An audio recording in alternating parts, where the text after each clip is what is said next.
Halo semua, Assalamualaikum warahmatullahi wabarakatuh. Welcome to my channel. Hai, perkenalkan aku Amanda Febriza Putri. Ini adalah video pertama aku. Sebelum lebih lanjut, jangan lupa like, komen, dan subscribe. Jadi hari ini aku akan membahas tahapan-tahapan yang akan kita ikuti ketika kita mengikuti tes penerimaan Polri.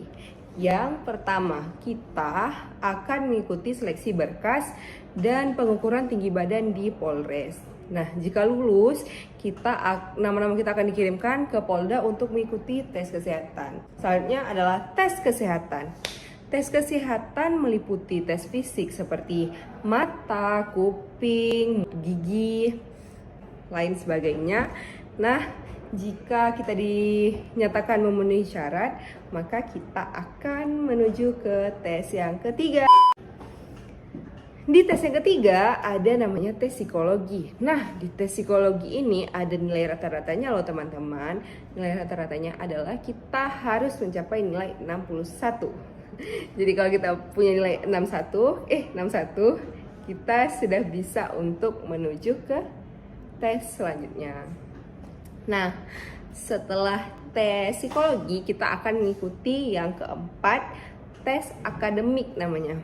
Tes akademik ini meliputi 4 pelajaran, yaitu PU atau pengetahuan umum, TWK atau tes wawasan kebangsaan, matematika, dan bahasa Inggris.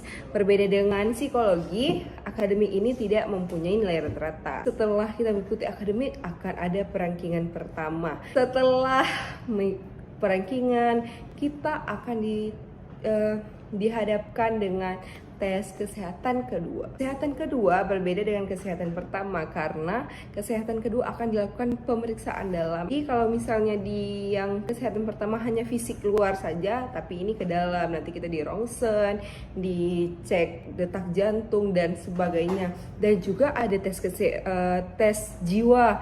Nanti kita akan diberikan belangko dan dengan jumlah 600-an sekian yang berisi pernyataan-pernyataan, dan disitulah kita akan dilihat tentang kesehatan jiwa kita, apakah kita waras atau malah sebaliknya. Setelah kita lulus tes kesehatan kedua, kita akan masuk ke tes jasmani dan antropometri.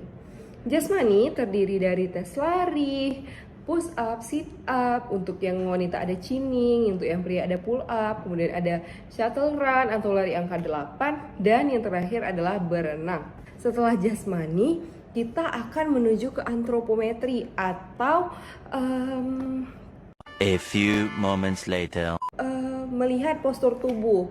Jadi setelah diantro nanti dinilai kembali, ada pengumuman lagi di hari itu juga, dan baru kalau misalnya seandainya kita lulus, kita akan menuju ke tahap selanjutnya. Mohon maaf kalau misalnya terlalu cepat, jadi akan dilanjutkan lagi.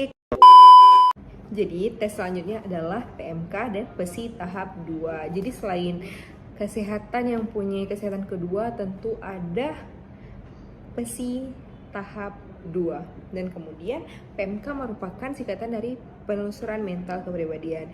Ini akan dibahas lebih lanjut di video-video selanjutnya. Oke. Nah, setelah PMK dan PESI tahap 2, kita memasuki penilaian administrasi berkas yang kedua.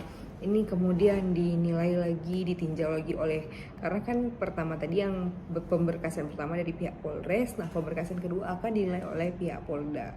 Jika sudah, maka kita akan selanjutnya itu ada supervisi. Jadi jika pengulangan tes lah, contohnya kayak ada nilai kita yang rendah, itu ini dilakukan kembali setelah dilakukan di Polres, kemudian dibawa di Polda untuk dilakukan pemeriksaan kembali. Nah, kemudian kita ada tes supervisi, dan yang terakhir adalah perankingan akhir. Jadi di perankingan nanti, atau sering disebut dengan pantohir, di situ akan ditentukan siapa yang berhasil untuk lolos menjadi anggota Polri dan mengikuti pendidikan, dan siapa yang masih harus mengulang di tahap selanjutnya atau di tahun berikutnya. Nah, sekian ya video ini dan informasi-informasi yang ada di dalamnya. Semoga ini bisa membantu teman-teman semua yang lagi ada rencana mau ikut tes tahun ini atau untuk persiapan untuk tahun kedepannya. Oke, jangan lupa like, comment, dan subscribe. Bye bye. Assalamualaikum.